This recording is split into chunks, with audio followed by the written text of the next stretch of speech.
wasn't that brilliant? If you caught it, that means he's going to be back in a minute. That was, if you just caught that, there he was. That was that. I'm going to leave this on now. That was the bird. Did any of you see it? I don't want to move too much and have a look at any comments, but I can see your comments, the new ones that are coming up. The first ones that were on here might have seen, in which case that means that they're going to come back. Now, if you're just joining and you weren't here before, you might be wondering what on earth is happening here, and that's because I've set the camera up to focusing on Basil the Labrador's fluff. He's just been combed this morning, and I leave it out there because the birds come and help themselves to it. It's so sweet. We waited earlier on for 5 or so minutes, but nothing was happening. But they are back. I've been still enough now, and hopefully they'll be coming back. Somebody just said a long-tailed. Mary says, was it a long-tailed tit? It's definitely some kind of tit, isn't it? My bird knowledge is so bad, but really hoping that you can stay here for another 5 minutes or so, even if we don't talk very much. I mean, I was being quiet because, of course, this is you can see the reflection there in the tripod. This is through the doors, but obviously to them it looks like I'm right there. So I'm keeping super still. It's definitely our own kind of Substack Springwatch, and let's see if any come back. It was so sweet. Some of you did see it early on. Good morning. Those of you who are just joining, you're wondering what's going on, why the camera is focused on a doormat and a pile of dog fluff outside. It's because the great big cycle of nature is in action, and the birds are coming and helping themselves to it. So sweet. And they're, well, I was going to say they're literally feathering their nests, but they're not literally feathering their nests, but they are fluffing up their nests with, here comes one. I can see one out of the corner of my eye. Right, I'm going to whisper. He's on the table. Okay.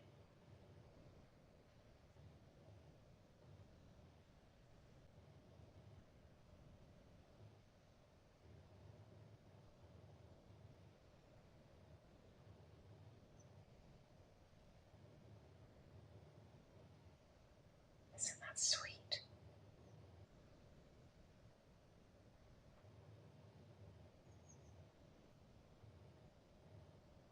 Hilary says it's a long-tailed tit. Oh, we got it! Isn't that sweet? We got it. I'm just seeing if I can see any others around. He's going to have a great tit, Ian says. Right, one of those. He had a kind of like a blue cap, and I didn't really know, and he had a mouthful of basil fluff. I don't think that tastes very nice, but those baby birds are going to be cosy and warm. So sweet watching them. Ian, you hang sheep's wool from insulated food packaging in a spare feeder. Oh, that's so sweet. Well, if you're just joining, hang on for a minute. It's perfect over it because, well, I was going to say it isn't windy, so just as I say it, the fluff is rolling away. But you may see some. I'll post it. I will post this video in a minute because I think we've had it this morning. But sort of, yeah, everybody. Mary says great tit. I think everybody's most people are thinking great tit, and I'm so happy that we saw it. That was worth it, wasn't it? All of you who joined again just a few minutes later to see what was going on. That was definitely worth setting the tripod up. Oh, my friend JP Clark has just joined. I've got to read your post from yesterday. I haven't read it yet, JP. And that's going to be a lovely Monday morning treat for me. But JP, you're wondering why on earth a camera is focused on a doormat and a bit of dog fluff, it's because the birds have been in and they're fluffing their nests with it. I'm just looking at Nadine's comment. Great use of the wool packaging. Oh yes, yeah, precious resource, definitely. Well, very happy Easter to you all. I think, because I'm chatting, I'm wondering whether it can hear me now, probably. But I felt for a moment like I was in a bird hide, even though it's the least hidey bird hide ever, as I'm here in full view. But that was really fun, and if any of you are just joining, you might want to hang on a bit where we see if the great tit comes back and helps himself to Basil's fluff. And if anybody's worried about Basil, no dogs were harmed in the filming of this video. Basil, the Labrador, is the biggest, fluffiest fluffster you ever did meet. And if I don't comb that out every morning, that ends up over my house, even with the floor vacuum cleaner. So he has to have a good old comb, and he actually really likes it. Let's look. Wendy said, fabulous. We leave our golden retrievers fluff out too for the birds. It's just so satisfying watching it, isn't it? Hello, Nick Rubin. Good morning to you. It's really, really satisfying. And maybe this, in a way, is a weird kind of meditative Substack going live, because there's nothing very much happening for most of it. But it is our very own version of Springwatch, I'd say, wouldn't you? I could stop talking for a bit and then I could yelp or whisper loudly when they come back, but I'm not sure if they are going to come back, or if they do come back, I'm wondering if it's going to go for that bit that's blown over to where the steps are, as it's a bit further away from the house. Let's see. I can't see, and I'm sort of moving around slowly. This is funny. I've got a cup of tea going cold in my hand as I'm keeping really, really, really still, just waiting to see if there's anything. I suppose he or she. I don't know. Hang on. God, not only do I not know what kind of bird it is, I don't know whether it's a male or a female one. Anybody tell me what that is? Well, if you're new, you won't have seen the bird, so you won't be able to tell whether it's male or female. But if you were here earlier, could anybody tell me? Good morning, Tim. Well, Tim, did you see it, Tim? Because now Tim is our resident birder and would have been able to tell whether that was a male or female, whatever it was, tit. We're thinking great. Most people have revised it to great tit. And hello, Rosie, again. So there are people who were on the earlier live where really nothing happened, and I did just talk like this for ages, and then I came back and it was happening. But I am going to post it. Oh, do you think the bird will come back? It was about 5 minutes ago now. That's how he had it. It was so sweet. He had a whole beak full. He was probably, or he was probably filling its boots with basil fluff.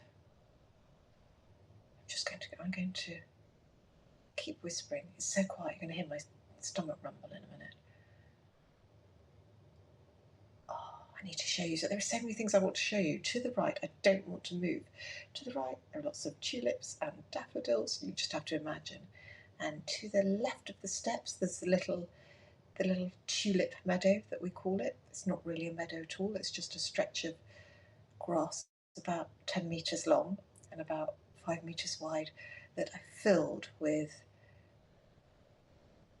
lots of fragrant narcissi. There's a really lovely tulip in there that I'm waiting to grow. Right, very quickly, Jonathan says, while I'm there, do I generally plant roses in threes or single plants in my garden? Well, here's the thing, Jonathan. Because I am in a smallish garden, it's in the middle of the village, I plant in ones because of the space, but in a bigger border I would definitely plant in threes. just quickly going to Tim says, I find wildlife never appears if it knows you're filming it. True, although it did before. And Nick says, you have a hazel cage in the tree which you fill with sheep's wool. Works well. Yeah, and that's so satisfying watching them, isn't it? So going back to the roses, yeah, I plant in ones in this garden, but really a lot of the time because I'm trying to fit as many in. Oh no, the fluff has blown away. Hang on a second. Should we have a change of scene? Well, I'm going to repost. What I'll do is I'll repost the early. You see all my gardening boots and things around here. I'm going to do that. Can you see? Oh, there it is there. I'm just fiddling that. Oh, sorry for my hand. You can just see the narcissi in the back there. That's the doorstop on the right. So now people joining us are going to be really, really confused as to what's going on. But I can't see any action. What I'm going to do, I'm going to stop now and I'll post the video because I'm sure you haven't got time to spend 20 minutes sitting waiting for one bird. But it's just so sweet when it happens, isn't it? It was so sweet earlier because he was right up here. He, she. I'm going to post it now and then you can let me know whether it was a male or a female, what bird it was. And thank you so much for loads of you on this little Gardening Mind Springwatch. We've had our very own little Springwatch with one bird. How exciting is that? And Tim said it's like watching, what's Tim say there? It's like watching David Dimbleby waiting for the royal family, filling the time. Yes, filling the filling the time. Jonathan's stuck on a train in Guernsey, so you have all the time in the world. Ooh. Sorry, that's the camera dropping. So, Jonathan, is this more interesting than just, yeah, it's better than being just stuck on a train with nothing to do? I suppose it is. I suppose it is, especially if a bird comes back. Oh, come on, just one more time. Yeah, that must be, going back to Tim's comment about David Dimbleby, filling in time or waiting for the royal family. Do you think this is what it feels like? He'll have loads of comments at his fingertips, though, won't he, about things to talk about whilst he's waiting for the, whatever it is, the carriage that's that's 10 minutes late. He'll be saying, did you know in 1932 Lord Starflinger of Humblebob walked through this great west door, which was carved in the 11th century by itinerant stonemasons sent from Normandy. I don't know. Anyway, that's about as waffly as I can get. What else can I tell you? I think I am going to leave it. You can just see, actually, tell you what, I will tell you, just over the chairs, so kind of like top of the screen, right of centre, you can see a sort of orangey tulip, and that is brown sugar, which smells absolutely delicious. And you'll, well, you probably can't see from here, but that is actually in the borders because I decided a few years ago that I wasn't going to plant any more tulips in the borders, but I would leave the ones that are already there. And the reason I decided not to plant any more in the borders is because I don't think it does the soil much good. And especially if you get a kind of tulip virus, which is called tulip fire, then you can't put any more tulips in the borders anyway. So and there's a lot of digging involved, and so I plant them all in pots apart from some which I put in the little meadowy area. But oh, I think we might have some action in a minute. I can see something up in the hedge just out of shot.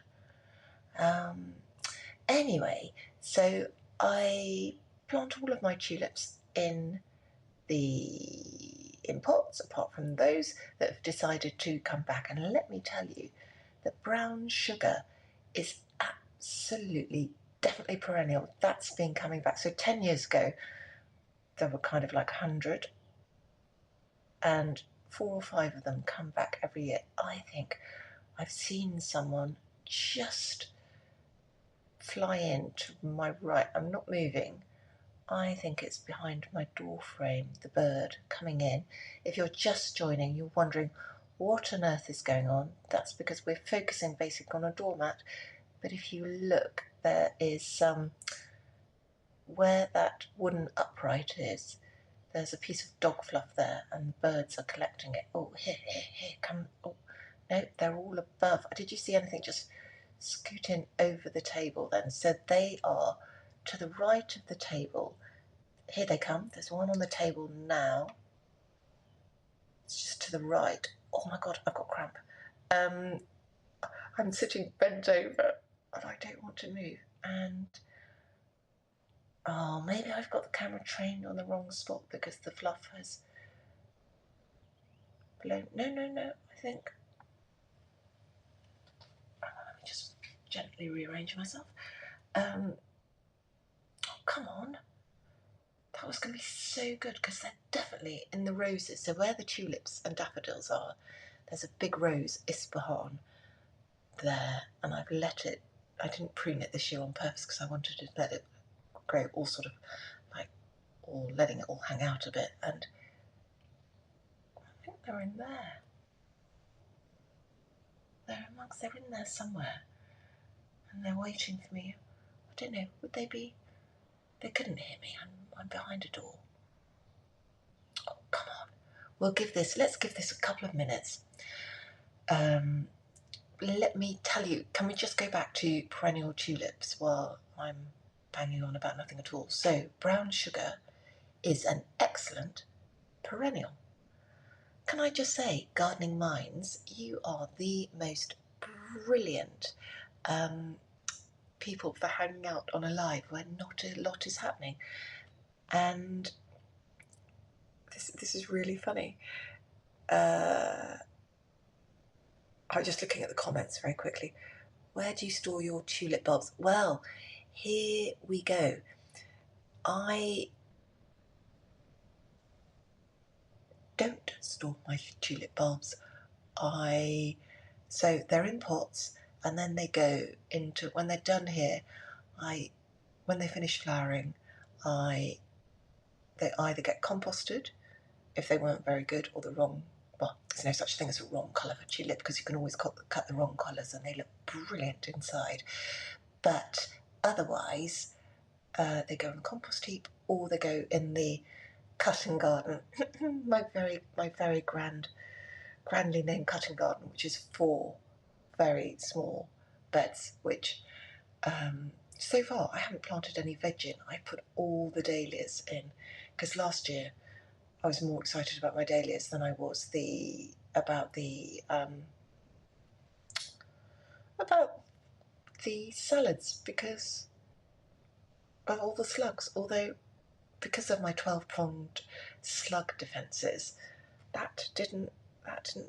we didn't get very many. Oh look, hello horticulturalist. Horticulturalist is wondering why on earth we're focusing on a timber upright and a bit of dog fluff underneath, and that's because we really are just waiting for the possible grape tit to come back. Katie says, I've planted. See, I've got the wrong glasses on in case you were wondering why I'm hesitating. I'm leaning, not moving, so that I can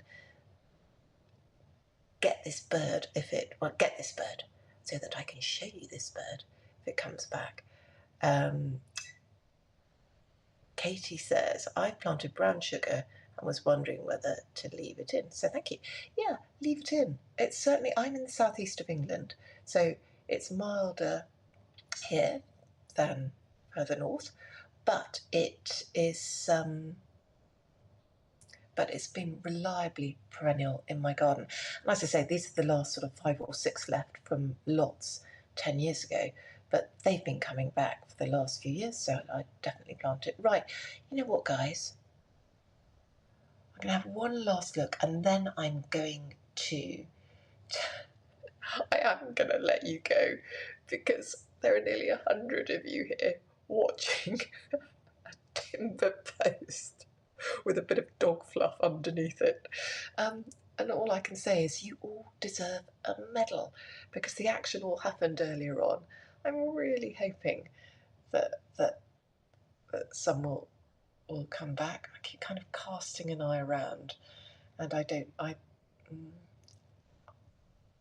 know that they're going to come back. Mind you, the one that was here absolutely stuffed his beakful, her beakful with it, so it might be taking quite a while for it to fluff its nest up with it. Yeah, I think I could. I mean, I could sit here all morning chatting, but I do think I should probably leave you to your Mondays. Let's have a look if there are any other comments. Well, there are loads of comments.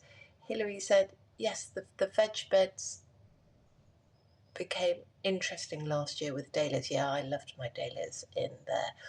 Horticulturalist. Also, I've just answered your question, which is what on earth to do with your spent bulbs? Very good life. Sorry, got the wrong glasses on, which is why I'm kind of like that. Yeah, either shove them, make them, turn them in for cutting, put them on the compost. So basically, I wasn't very clear before because I was still looking out for birds at the same time. And multitasking is not my forte this morning, it appears. So I would put them. What I do is when they're finished, put them all in the veg beds, and then if they don't come back the next year, if they come back blind, then they go on the compost. But otherwise, I just leave them to flower, because it's so nice to have different tulips each year, isn't it? And I thought this year I'd go quite restrained. I've got a sort of, which is very unusual for me, and I went for all sort of pinks and pastels and sort of raspberry ripple colours and creamy custardy colours. I've got a really lovely rhubarb and custard one called Cream Upstar, which I'm going to show you later on. Why don't we do... I tell you what, folks, it does involve... I'm going to have to switch my Wi-Fi off. Should we go for a quick tiptoe around the tulips, as I don't think the bird's going to come back, and I'll repost this in a minute. Hang on one sec. Let me just see...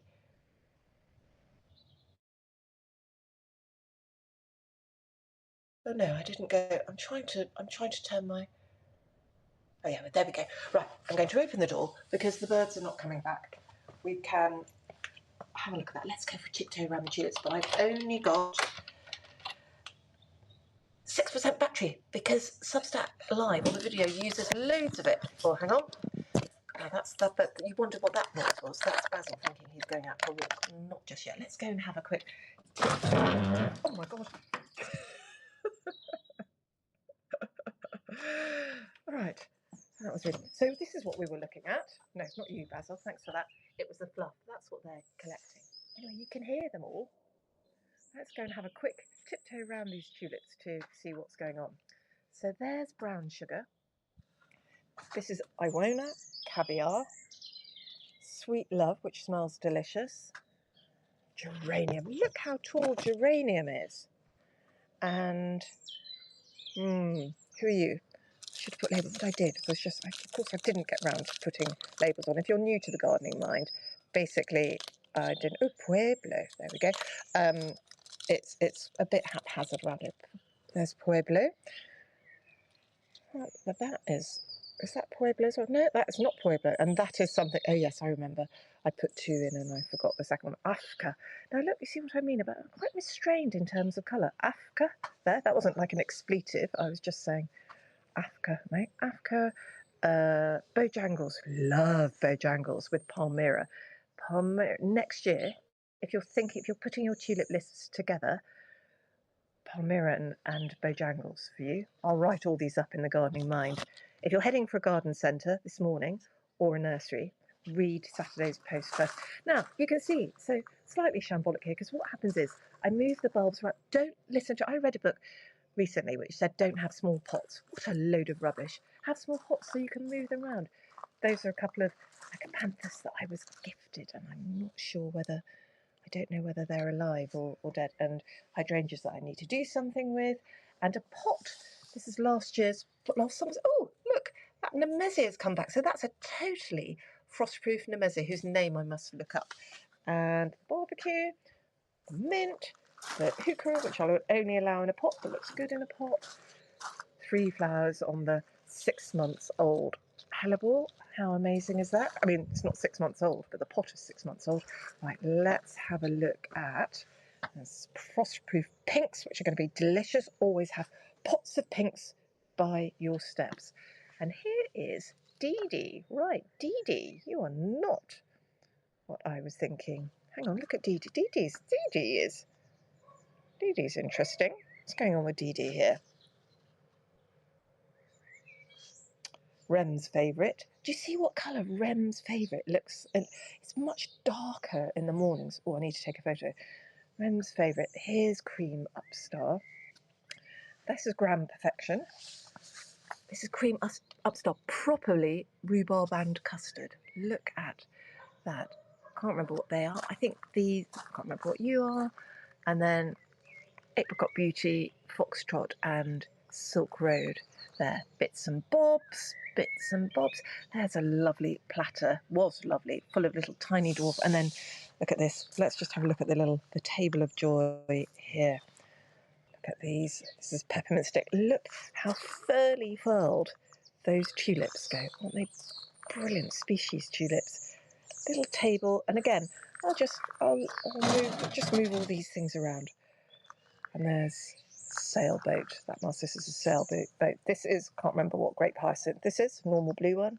And that is Ice Magic back there.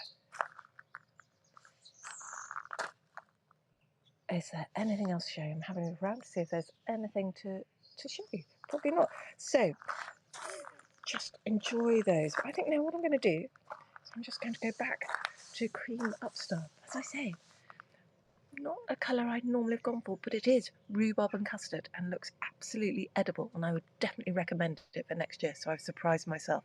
Thank you so much for listening in.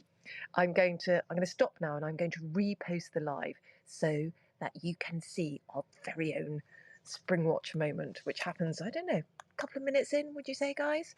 Let's just have a look at before I go, let's have a look at the comments. We've got JP says the Oscar for the most watched fluffy live. Awesome, thank you, JP. And I'm gonna have there was one more comment. Just listening to this, Tim says the birds may have collected the fluff already. Hilary says we won't forget this live. Well, there you go. Let me know if you want any more. Oh, look at that. Oh. Isn't that a tulip loveliness there? Hang on, should we go and have a look? I'll tell you what, while we're here, let's go and have a look. Sorry, a mess. Round. Right, let's have a look at, very quickly, there is, so this is where the birds were hanging out earlier on. There's Clematis Westleton. Look, and I just saw Foxtrot coming earlier on as well. There's Foxtrot. And let's go and have a look at the meadow, shall we? Let's see what's going on. The meadow, the grandly named meadow, which is, look, not very big at all. See what I mean? It's a tiny little village garden. Oh, I'm making tulip appreciation noises now. Look at the Camassia. Oh, so this is the Camassia, and that's who I wanted. This is my favourite tulip of all time, and if you haven't got it, the camera doesn't do it justice.